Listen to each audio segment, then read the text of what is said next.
ఇక తెలంగాణ పేపర్ దగ్గరికి వస్తే ఎరవేసి కేసులు, లీకులు ఇచ్చేది వాళ్ళే, కేసులు పెట్టేది వాళ్ళే, ఫేక్ వార్తల పేరుతో కేసులు, నాటి ఓయూ హాస్టళ్ల నుంచి నేటి పేర్ల మార్పు సర్క్యులర్ వరకు టార్గెట్ చేసి మరి కేసులు, కాంగ్రెస్ సోషల్ మీడియా, కాంగ్రెస్ టీవీలు, పేపర్లపై నో కేసులు, సర్కార్ అనుకున్న వాళ్ళ పైనే ఎఫ్ఐఆర్లు, పకడ్బందీగా ప్రణాళికలు, వ్యూహాత్మకంగా అరెస్టులు, భయపెట్టి గొంతు నొక్కాలనే చర్యలు. సేమ్ ఇప్పుడు తిన్మార్ నవీన్కి సంబంధించి, వాని గుండాలకు సంబంధించి, ఆ సిఐకి సంబంధించి ఏ కేసు ఉండదు.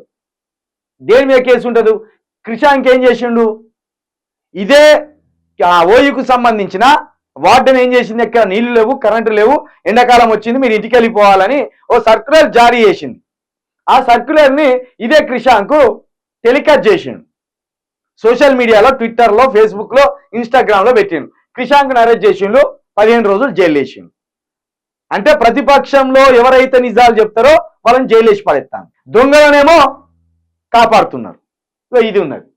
ఇది ఒకటో కేసు. ఇక కొనతం దిలీప్, హరీష్ రెడ్డిలపై కేసులు. ఇదేంటిది? ఇగో తెలంగాణ చీనం మారుస్తున్నారు. తెలంగాణ చీనంలో కాకతీయ కళాతోరణం కావచ్చు, నిజాం సర్కార్కి సంబంధించింది చార్మినార్ కావచ్చు, అది తీసేయబోతున్నారు అనేది ఇదే బిగ్ టీవీ, ఇదే ఐ న్యూస్, ఇదే జీటీవీ టెలికాస్ట్ చేసింది. వాళ్ళ మీద కేసులు లేవు, వీళ్ళు ఫేస్బుక్లో, ట్విట్టర్లో పెట్టినందుకు వీళ్ళ మీద కేసులు ఉన్నాయి. ఇక ఫైనల్గా నిన్న జర్నలిస్ట్ శంకర్ మీద కూడా ఒక కేసు పెట్టిండు. జర్నలిస్ట్ శంకర్ ఏం చేసిండు? ఎవరన్నా చంపిండా? ఎవరన్నా అత్యాచారం చేసిండా? ఓట్లు కొన్నాడా? లేదా ఇంకేమన్నా భూదందాలు చేసిండా? అంటే ఏది లేదు. ఏం చేసిండో చూడు. ఇది తాజాగా నమోదైన కేసు. ఇక్కడ కూడా పసలే వల వేసి పట్టుకోవడమే కాన్సెప్ట్ను సర్కార్ వినియోగించింది. పేర్ల మార్పు కోసం 4639 కోట్లు అంచనా వ్యయంతో కూడిన సర్క్యులర్ అది. దీనిపై గత శనివారం న్యూస్ లైన్ తెలుగు తెలంగాణలో వార్త ప్రచురితమైంది. ఏంటిది?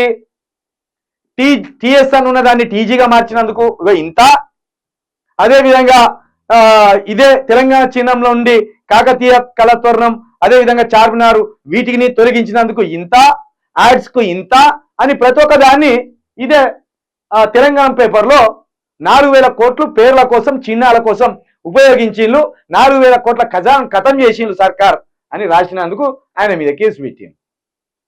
ఇది అంటే వీళ్ళే చేపలను పట్టినట్టు ఆ చెరువు కాడ కూర్చొని వీళ్ళే ఒక ఎర వేసి, ఆ ఎర ద్వారా వీళ్ళే కవ్వించి చేపను పట్టినట్టు వీళ్ళే సర్క్యులర్లు జారీ చేస్తాను, వీళ్ళే అన్ని మారుస్తాను.